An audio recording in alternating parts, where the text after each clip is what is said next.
na naman. Ay na naman tayo, magkikilibur na naman tayo sa nanay natin.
Sa likod.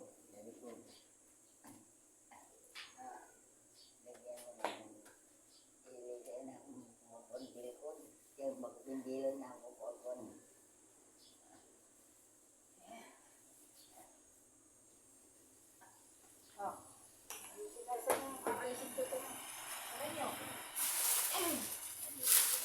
Dito magano mo kayo. Tandaan mo na kayo.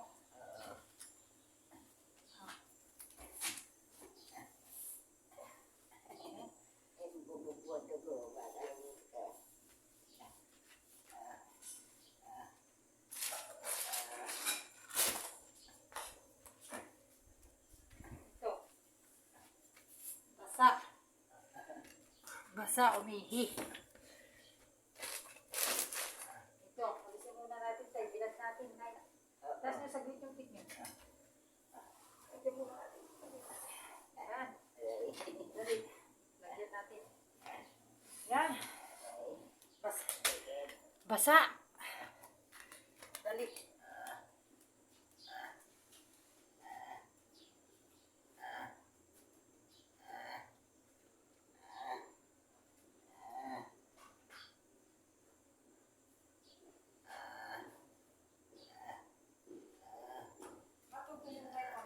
Wala kayo.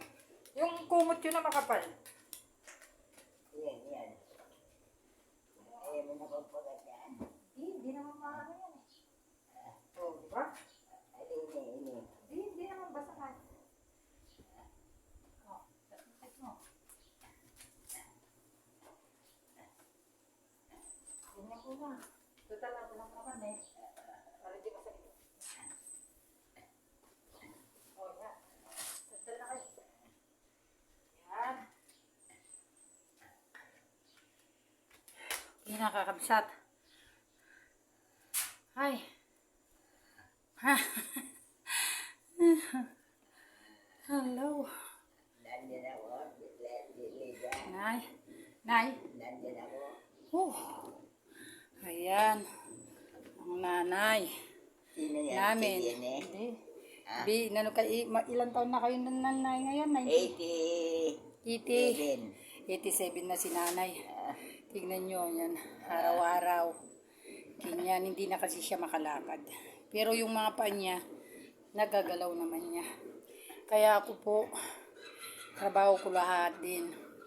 Nagluluto, nag-aalaga, naglilinis, naglalaba.